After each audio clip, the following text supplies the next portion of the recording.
राम राम जी, आप सब ने स्वागत है आप सबका आज के लाइव में। मैं रिमन आप सबके गले एक बार फिर तो जुड़ गई हूँ और जुड़ने का प्रयास कराया है बिना किसी नोटिफिकेशन के, बिना किसी सूचना के। उम्मीद करती हूँ आप लोग जुड़ोगे। सबसे पहले समय नहीं मिल पाया था, कह लीजिए हम जुड़ नहीं पाए थे आप लोगों के साथ, लेकिन सबसे पहले हमारे उन कॉमनवेल्थ गेम के अंदर पार्टिसिपेट करने वाले हर उस खिलाड़ी को बहुत बहुत शुभकामनाएं जिन्होंने देश का गौरव बढ़ाया और देश के लिए चाहे मेडल आया हो या ना आया हो उनके द्वारा, लेकिन वहां तक जाना, वहां तक पहुंचना और विदेशी धरती के ऊपर जाकर के अपने हरियाणा, अपने देश का प्रतिनिधित्व करना, अपने भारत का प्रतिनिधित्व करना एक बहुत बड़ी बात होती है।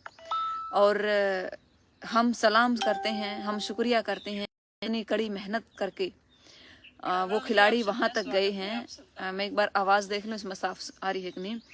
जो खिलाड़ी वहां तक गए हैं वाकई में वो खिलाड़ी देश का गौरव है। उसके बाद बहुत सारे लोगों की बातें चली कि हरियाणा के लोग मेडल लेकर के आए, मेडल लेकर के आए, जाट मेडल लेकर के आए, ब्राह्मण मेडल लेके आई, फलां कास्ट या फलां कास्ट। मैं हमेशा यही कहती हूँ और होना भी यही चाहिए कि देश का प्रतिनिधित्व करने वाला देश का हर खिलाड़ी देश का खिलाड़ी, देश का प्रतिनिधित्व करने वाला खिलाड़ी देश का खिलाड़ी होता है और उसे जाति पाति के अंदर ना ही बांधा जाए तो मेरे ख्याल से अच्छा होगा। और जाति में ना बांधने के साथ साथ हमें यह भी ध्यान रखना चाहिए कि जो भी खिलाड़ी हमारे देश का गौरव बन करके विदेशी धरती पर हमारे देश का प्रतिनिधित्व करने के लिए जाता है, उसके हौसले के लिए चाहे एक पोस्ट हो, चाहे एक लाइव हो, चाहे एक कमेंट्स हो, हमें कर देना चाहिए। उसके साथ साथ हम बात करते हैं, हमारा राष्ट्रीय पर्व आ रहा है और आज ही के दिन 14 अगस्त आज है। आज ही के दिन हमारे देश के दो टुकड़े किए गए थे, हिंदू और मुस्लिम के अंदर हमें बांटा गया था। मोहम्मद अली जिन्ना एक ऐसा नाम इतिहास के अंदर यदि आपने पढ़ा हो, उसके साथ साथ महात्मा गांधी जी एक ऐसा नाम यदि आप लोगों ने पढ़ा हो। दोनों ही यूं तो नाम उस समय सम्मानित थे हमारे देश के लिए और आज भी हम महात्मा गांधी जी का नाम एक सम्मान के साथ लेते हैं। लेकिन जिन्होंने मांग की थी एक मुस्लिम समाज की, एक मुस्लिम समाज के लिए एक देश की, अपने आप में वो दिन हमारे लिए एक तरीके से आंसुओं भरा था। हमारे लिए वो दिन, यदि आज भी हम इतिहास के अंदर पढ़ते हैं, उनके ऊपर बनी हुई डॉक्यूमेंट्री फिल्म हम देखते हैं या फिर उनके ऊपर बनी हुई कहानियां हम देखते हैं, तो वाकई में आंखों में आंसू आ जाते हैं। आप एक बार प्रयास कीजिए अपने उन बच्चों को वो कहानी, वो फिल्म्स दिखाने का। एक बार थोड़ा सा आज की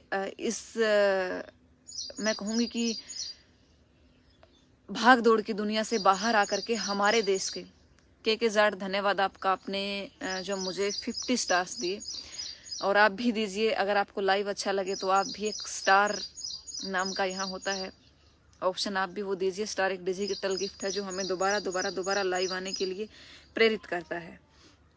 और जो भी साथी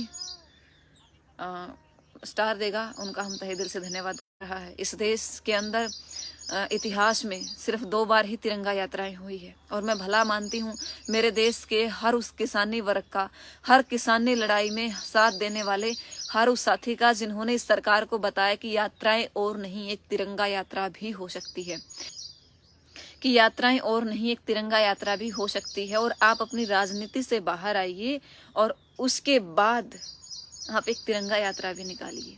याद होगा आपको 2021 का वो वर्ष, इस सरकार के लोगों ने, सत्ता पक्ष के लोगों ने अपने घरों से बाहर निकालने के लिए तिरंगा का सहारा लिया था, जिस समय किसान इस सरकार का विरोध कर रहे थे। हेमंत शर्मा 75 स्टार आप लोगों ने दिए, आपका बहुत बहुत शुक्रिया। और इस सरकार को बताया बाहर आइए और तिरंगा नाम की एक यात्रा कीजिए। वो लोग बाहर आए और एक तिरंगा यात्रा निकाली गई। उसके बाद मैं जब याद करती हूँ उस किसानी लड़ाई को, जिस किसानी की लड़ाई में हमने बहुत कुछ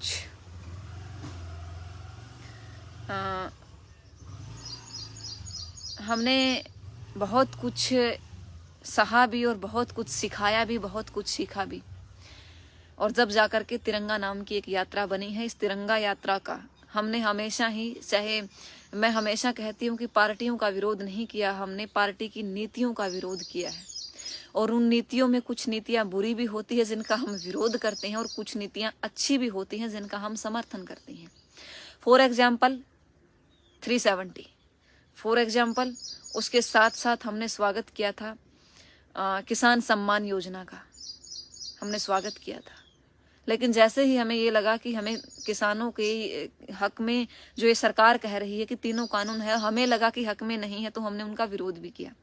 उसके साथ साथ आज हम इनकी तिरंगा यात्रा का स्वागत करते हुए हम कहते हैं कि तिरंगे का सम्मान 26 जनवरी को किसानों ने जो तिरंगा यात्रा निकाल करके आपको एक सबक दिया था कि एक आपको निकाले भी।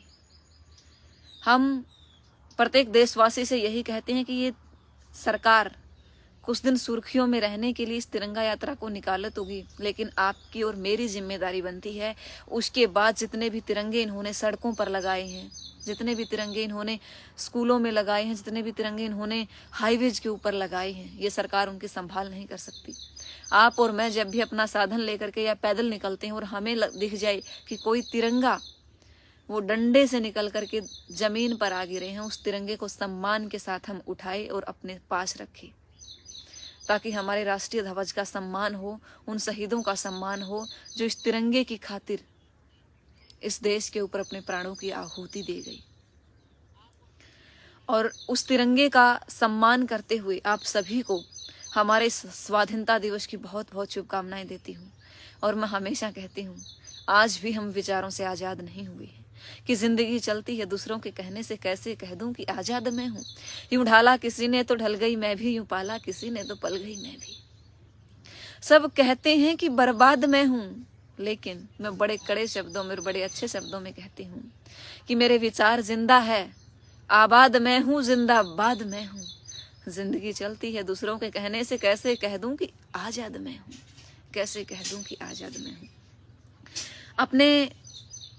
अपने उसी एक तरीके से उसी माहौल और उसी प्रक्रिया के अंदर आते हुए हम हमेशा कहते हैं कि राखी का त्योहार मनाया, राखी का त्योहार मनाया, सबके दिल को भाया था। और कैसे मना ले खुशियां हम इस दिन। हमारा एक साथी सरहद पर अपनी जान लुटाकर हमारे बीच में आया था। ढढेरी के उस युवा साथी को, बहुत कम उम्र में जिन्होंने इस देश के लिए अपने प्राण न्यौछावर कर दिए, उनको सलाम और शुक्रिया करते हुए, उनको सलाम करते हुए, उनकी शहादत पर सत सत नमन करते हुए मैं हमेशा कहती हूँ कि माँ का वो लाडला दुलारा चला गया, माँ का वो लाडला दुलारा चला गया और पिता की आंखों का तारा चला गया। खेलते थे बच्चे वो गोटियां चली गई, छोटी सी बेटी की 2 चोटियां चली गई। आपके लिए तो एक इंसान गया है साहिब, मेरे परिवार की तो रोटियां चली गई, मेरे परिवार की तो रोटियां चली गई। बहुत बार मंचों के ऊपर हरिओम से आपने इन पंक्तियों को सुना होगा, और ये पंक्तियां हमेशा हमारे मन में ये कहती है कि देश के लिए हमें क्या करना चाहिए। और मैम यू आर राइटर, या Hemant Sharma, thanks for your diamond ring हम आज आपको देते हैं। आपने जो स्टार दिया और टॉप फैन लिस्ट के अंदर आप शामिल हैं, बहुत बहुत शुक्रिया आपका, बहुत बहुत आभार करते हैं। और हम हमेशा कहते हैं कि सरहद के ऊपर जब अपनी जान लुटाता है, सरहद के ऊपर जब वो अपनी जान लुटाता है, वो खेलते होंगे राजनीति के अंदर बेशक से, हमारा सीना भी फकर से चौड़ा हो जाता है। और माँ की आंखों के आंसू, बहन की वो कलाई सूनी हो जाती है। माँ की आंखों में आंसू होते हैं और बहन की वो कलाई सूनी हो जाती है, सूने हो जाते हैं उन बच्चों के अरमान, उम्मीदें, सपने, सूनी हो जाती है एक मांग जो हमेशा सजी सजी सी नजर आती है, लेकिन आज उसको कोई छीन ले जाता है। देश के लिए यदि कोई भक्ति भावना रखता है, देश में भक्ति की भावना यदि कोई रखता है, वो है तिरंगे के प्रति हमारा मान और सम्मान। जब तिरंगे के लिए एक शहीद, जब तिरंगे के लिए एक फौजी, जब तिरंगे के लिए सीमा पर रक्षा करने वाला अपनी जान लुटा जाता है। और वही मुझे याद आती है कविता तिवारी की वो पंक्तियां कि भटकन भावना की भ्रांति के लिए देश की समृद्धि सुख शांति के लिए, भटकन भावना की भ्रांति के लिए परिदृश्य देख के तैयारी कर लो, परिदृश्य देख के तैयारी कर लो, आने वाली किसी नई क्रांति के लिए, आने वाली किसी नई क्रांति के लिए, आने वाली किसी नई क्रांति के लिए। और उस क्रांति का आगाज, उस क्रांति का अंदाज कैसा होगा,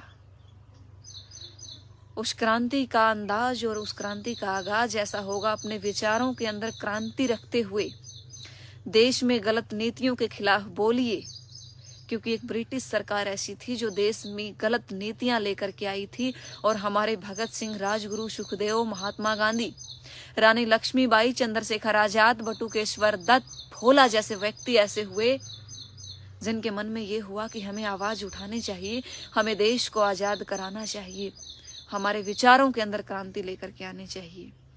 और जो अपने विचारों के अंदर क्रांति लेकर के आए, देश की खातिर आवाज उठाई, और आज हम खुली हवा के अंदर सांस ले रहे हैं।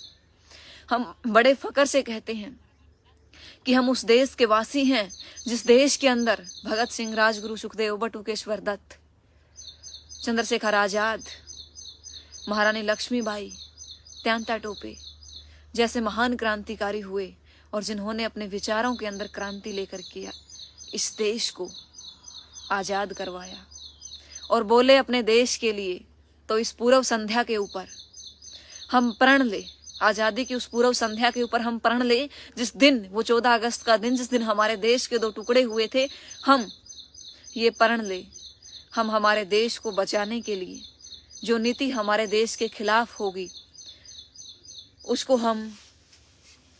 उसका हम विरोध करने के लिए हर मैदान में डटे रहेंगे, हर उस जंग को लड़ते रहेंगे जो इस देश के हित के अंदर लड़ी जाएगी, हर उस नीति का विरोध करते रहेंगे जो इस देश के खिलाफ होगी, और हर उस नीति का समर्थन करते रहेंगे जो इस देश के हक में ले जाएगी।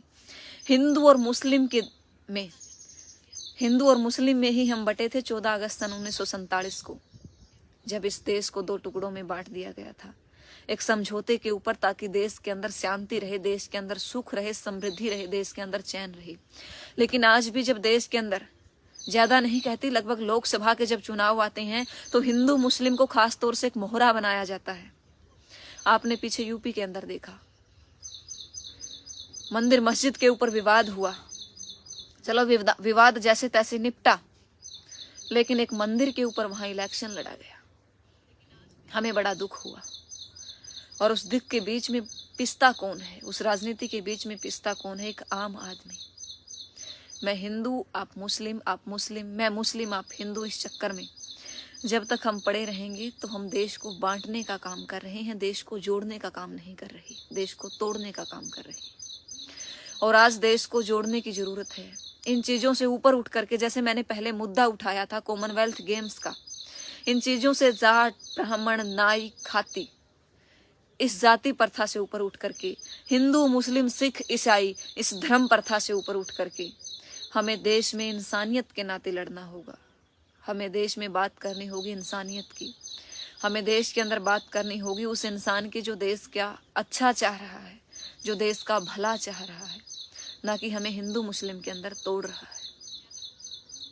तो आज इस 14 अगस्त के ऊपर, जिस दिन हमारे देश के 2 टुकड़े हुए थे, ऐसा प्रण ले, ऐसा काम हम नहीं करेंगे कि दोबारा से हमारे देश के अलग अलग टुकड़े हो, दोबारा से हमारे देश को टुकड़ों के अंदर बांटा जाए, दोबारा से हमारे देश के हिस्से ना हो, और दोबारा से हमारे देश को वो पीड़ा ना सहनी पड़े कि हमारा एक भाई पाक चला गया, हमारा एक भाई हिंदुस्तान में रह गया, हमारा एक भाई पाकिस्तान में चला गया। वो परिवार बिछड़े थे, वो गांव बिछड़े थे, वो कस्बे बिछड़े थे, जिन कस्बों में बहुत बड़ा भाईचारा था। परिवार के कुछ लोग हिंदुस्तान में रहे तो परिवार के कुछ लोग पाकिस्तान में चले गए। हम हमारा भाई उनको भी मानते हैं। कभी भी पाकिस्तान का इलेक्शन हिंदू मुसलमान के ऊपर नहीं लड़ा जाता। कभी भी पाकिस्तान का इलेक्शन जब लड़ा जाता है तो ऐसे नहीं लड़ा जाता कि हमने हिंदुस्तान को वहां मात दी, हमने भारत को वहां मात दी, हम भारत से उस लड़ाई में आगे थे, या हमने भारत को उस जगह, हमने भारत के इतने सैनिक ढेर किए। तो कभी भी नहीं लड़ा जाता। लेकिन आप हमेशा एक बात को नोट करना, भारत का इलेक्शन हमेशा ही इस चीज़ के ऊपर लड़ा जाएगा कि इतने मुस्लिम सैनिकों को मारा गया, इतने आतंकवादियों को मारा गया, फला ये वो घटना घटित हुई, पाकिस्तान से बदला लिया। अरे हमारा भाई ही तो है, 1947 से पहले हमारे साथ ही तो था।